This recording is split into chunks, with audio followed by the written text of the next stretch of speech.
Apakah ada Khalik selain Allah Subhanahu wa ta'ala? Perhatikan firman Allah Subhanahu wa ta'ala dalam surah Tur ayat 35 dan surah Al-Waqi'ah ayat 59.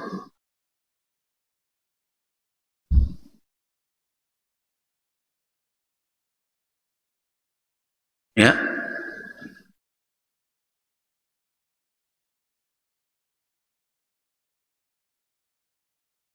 Apa kata Allah dalam surah At-Tur ayat 35? Am khuliqu min ghairi syai'in am humul khaliqun?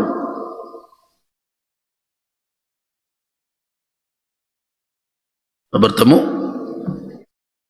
ayat 35.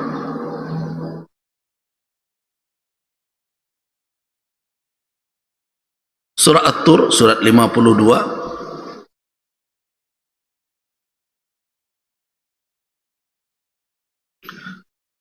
Am khuliqu min ghairi syai'in am humul khaliqun. Ayat berikutnya, am khalaqus samawati wal arda bal la yuqinun. Apakah mereka itu tercipta begitu saja tanpa asal, tanpa penyebab? Ataukah mereka yang menciptakan diri mereka sendiri? Keduanya jawabannya tidak, kan? Am khuliqu min ghairi syai'? Apakah mereka diciptakan tanpa sesuatu pun?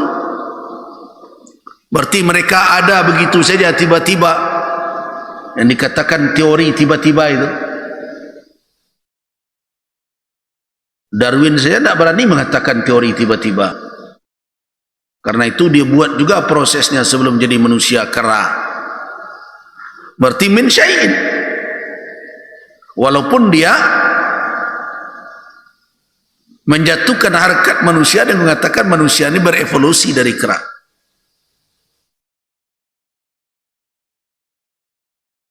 Nah, Al-Quranul Karim mengingatkan bahwa manusia tidak hadir tiba-tiba begitu saja. Ada penyebab keberadaan mereka. Ada yang menciptakan mereka.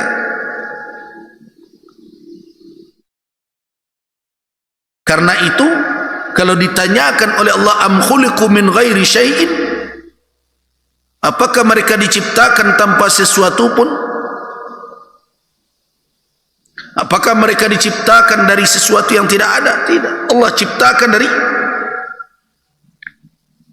sesuatu yang dia ciptakan oleh Allah Subhanahu wa ta'ala.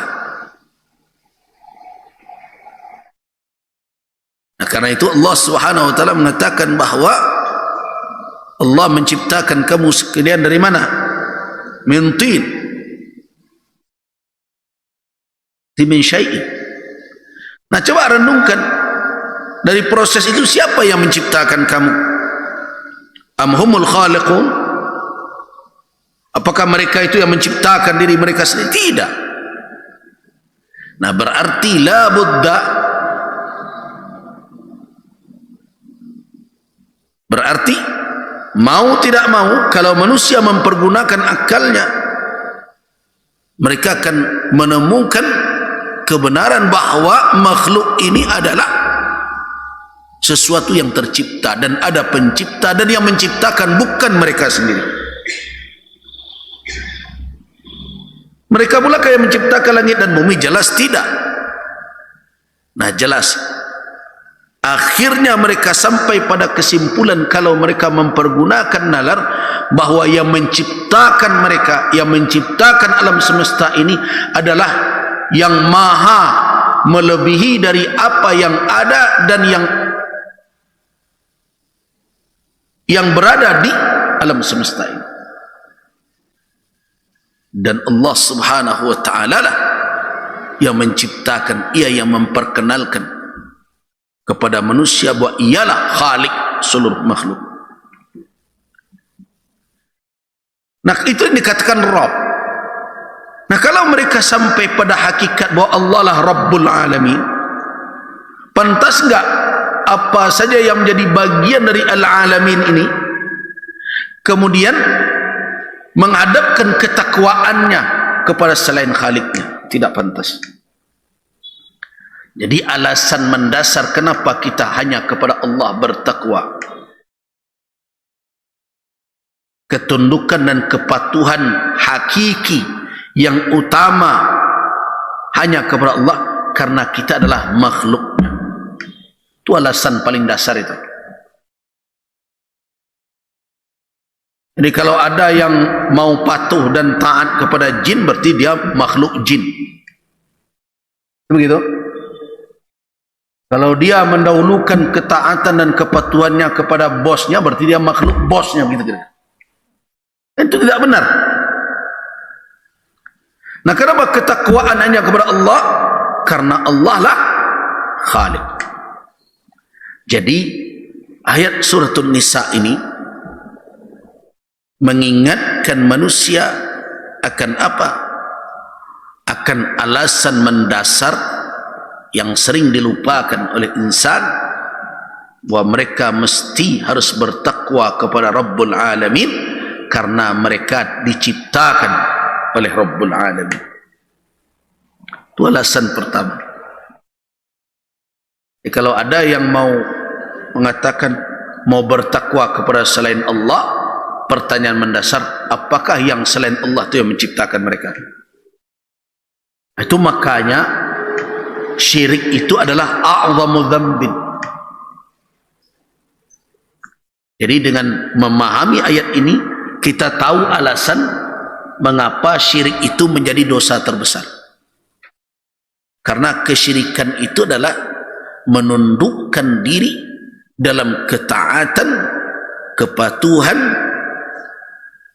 permohonan yang hanya satu-satunya hanya hak Allah, kemudian diserahkan kepada selain Allah, padahal yang lain Allah itu tidak menciptakan kita.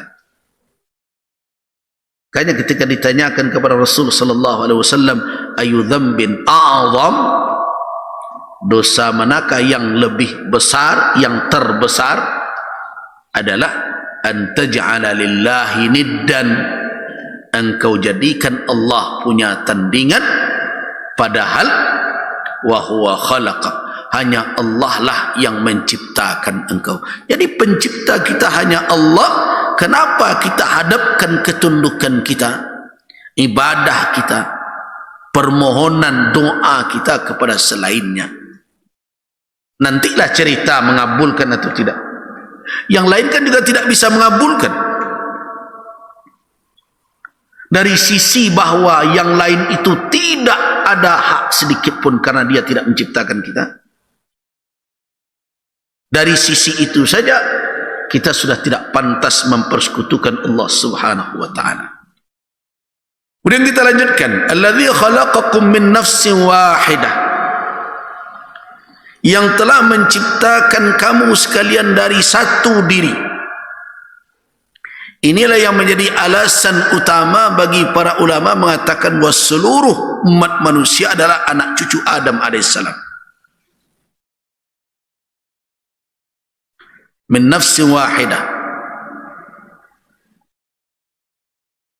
Allah Subhanahu wa taala menciptakan kamu seluruhnya, khalaqakum, tidak ada pengecualian. Telah menciptakan kamu. Allah Subhanahu wa taala mengatakan kamu semuanya diciptakan oleh Rabbmu, oleh Allah Azza wa Jalla, min nafsin wahidah. Jadi umat manusia hari ini dengan berbagai jenis warna kulitnya, dengan beragam dialek bahasanya, dengan bermacam-macam suku bangsanya, semuanya berasal min nafsin wahidah. Dari mana kita tahu? Ini kan Al-Quranul Karim sudah mengatakan yang diseru di sini siapa? Manusia. Ya ayyuhan nas, seluruh manusia. Nah, berarti kalau ada yang mengaku bukan dari nafsi wahidah tadi, berarti tidak masuk dalam kelompok ini. Bisakah kita mengerti maksudnya? Wahai seluruh manusia, bertakwalah kamu kepada Rabbmu yang telah menciptakanmu dari satu diri. Berarti siapapun yang mau masuk dalam kelompok An-Nas harus mengakui bahwa dia berasal dari satu diri. Itu Nas, manusia. Jadi kalau ada orang yang menggugat bahwa dia tidak berasal dari Adam, tentu dia harus mencari tahu dari mana asal dia.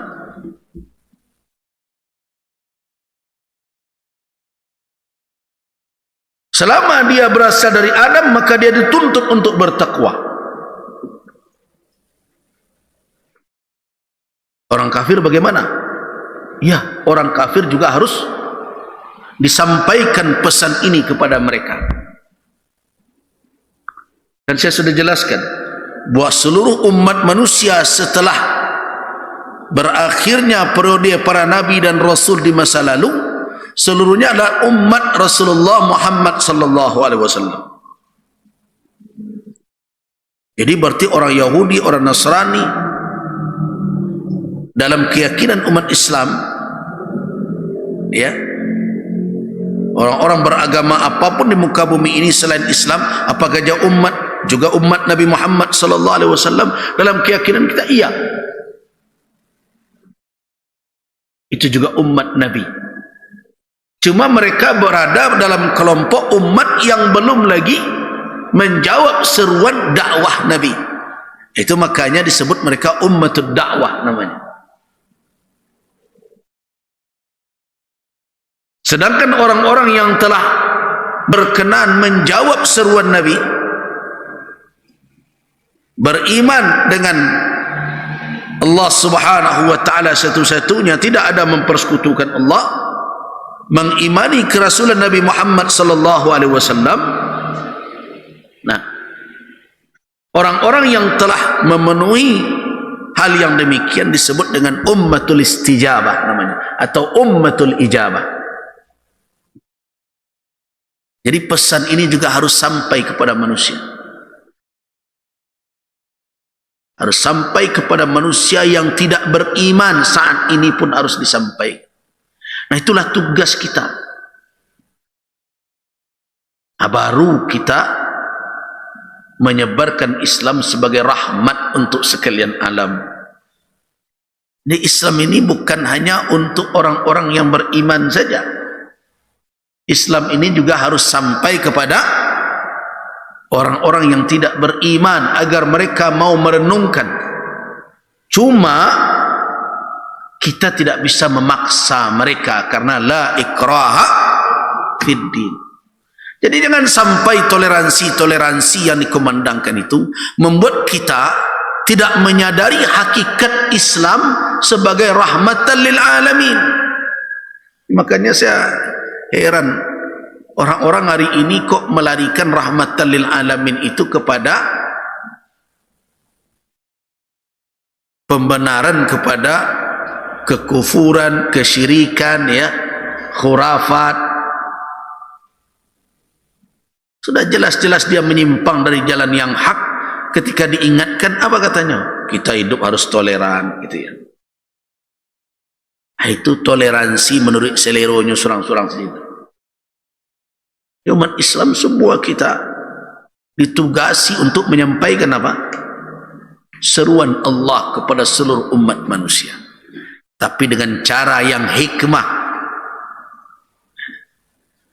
Jadi kalau ada orang yang menyimpang dari jalan yang hak, ingatkan, jelaskan hukumnya, jangan dibuat abu-abu.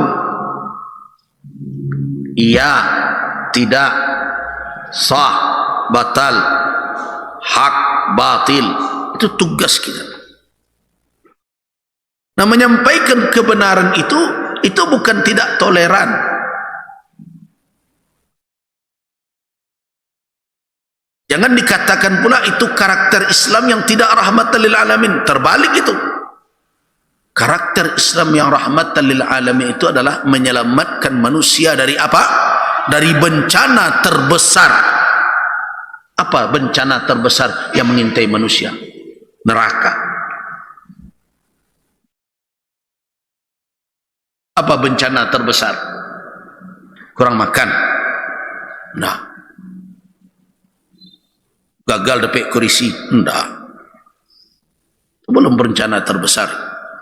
Bencana terbesar itu ketika apa?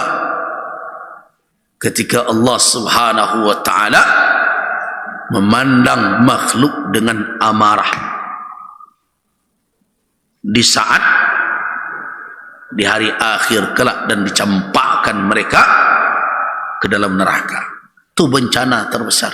Jadi kalau kita sadar agama yang dibawa oleh Rasulullah ini, dan Rasul disebut oleh Allah sebagai rahmatan lil alamin, maka selamatkan umat manusia dari bencana terbesar mereka itu.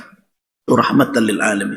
Jadi jangan lemah semangat dakwah hanya dengan alasan-alasan moderasi dan berbagai macam. Nah, inilah yang terjadi hari ini, yang patut untuk kita khawatirkan. Kita lanjutkan. Min nafsi wahidah, dari satu diri. Nah, ini awal surat diawali dengan ini. Ini pesan kuat, peringatan kepada seluruh umat manusia agar mereka menyadari mereka berasal dari satu diri, dari asal yang satu. Walaupun di dalam kenyataan yang dihadapi hari ini mereka berbeda warna kulit, mereka beragam bangsa, suku bangsa, mereka bermacam bahasa yang mereka pakai. Terlepas dari semua itu, mereka diingatkan oleh Allah Subhanahu wa ta'ala bahwa asal mereka satu.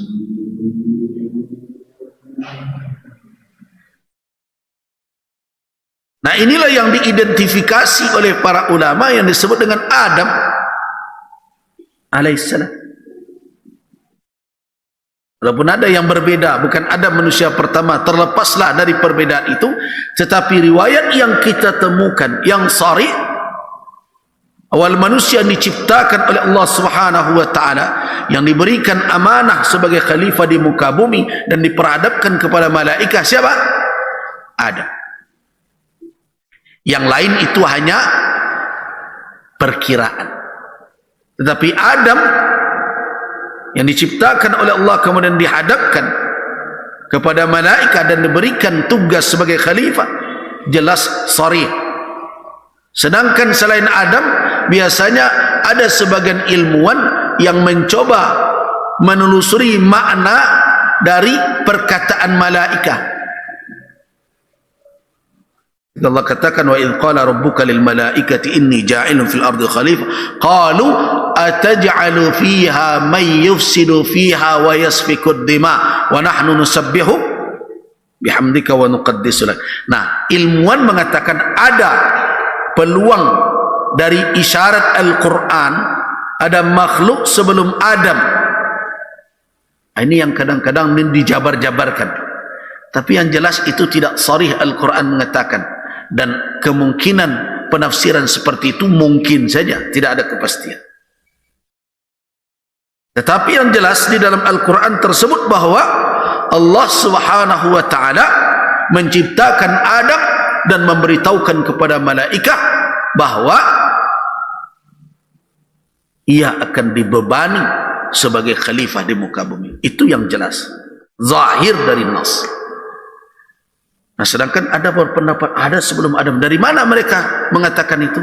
Mereka coba menjabarkan pernyataan malaikat, ataj'alu fiha, apakah engkau akan menjadikan di dalamnya may yufsidu fiha wa yasfikud dima, yang akan berbuat fasad, kerusakan di muka bumi dan menumpahkan darah. Sering dibuat pertanyaan, itu sudah analisa. Pertanyaan, dari mana malaikat tahu? Kan Adam belum di muka bumi. Kok malaikat tahu bahwa akan menumpahkan darah, akan berbuat fasad, kerusakan? Nah, muncullah perkiraan barangkali, ada barangkali namanya itu. Barangkali ada makhluk sebelum Adam yang mirip-mirip Adam jugalah kira-kira. Tapi kerjanya begitu. Nah, itu apakah sesuatu yang bisa kita yakini secara i'tiqadi, secara akidah bahwa itu ada makhluk sebelum itu? Tidak. Yang kita yakini bahwa awal dari kejadian manusia yang sarih di dalam Al-Quranul Karim yang diperhadapkan kepada jenis malaikat dan juga golongan jin adalah Adam. Dan dari mana malaikat tahu tentang bahwa kemungkinan Adam juga akan berbuat fasad, kerusakan, kemungkinan Adam juga akan menumpahkan darah? Tidak satu kemungkinan tadi saja. Bisa jadi karena karakternya bersyahwat, kan karena yang diinformasikan oleh Allah Subhanahu wa taala kepada malaikat tentu tidak seluruhnya yang diceritakan di dalam Al-Qur'an. Allah hanya menceritakan tugas kekhalifahan. Kalau tugas kekhalifahan dengan dia satu orang tentu akan berketurunan. Malaikat tidak berketurunan. Dan malaikat kan bukan makhluk yang bodoh. Perlu diingat. Malaikat adalah makhluk yang cerdas. Karena itu tentu mereka memahami kalau makhluk dengan karakter seperti itu akan ada kepentingan, akan ada keinginan untuk memiliki, akan diberikan kewenangan untuk berbuat. Nah, bisa jadi kewenangan itu berbenturan, keinginan itu berhadap-hadapan, maka akan terjadi apa? Saling berebut. Ya, seperti berebut kekuasaan, berebut kepemilikan, sampai berebut bini bagai adu itu. Nah, itu akan terjadi. Jadi tidak terlalu rumit kita untuk faham kenapa malaikat mengatakan ataj'alu fiha may yufsidu fiha wa yasfikud dima. Kecuali kalau ada orang yang memahami malaikat itu makhluk kutu buku, makhluk letterlek. Tidak. Malaikat juga cerdas. Jadi tidak perlu menghadirkan berbagai cerita, kemungkinan-kemungkinan bahwa ada makhluk lain selain Adam sebelum Adam dengan berbagai macam. Kalau seandainya ada makhluk yang lain sebelum Adam dalam jenis lain, itu tidak perlu disangkal. Kenapa? Karena langit dan bumi memang telah diciptakan. Langit dan bumi telah diciptakan. Surga dan neraka telah diciptakan. Mustahil surga dan neraka belum ada. Kenapa? Adam ditinggalkan di surga. Iblis diusir dari surga.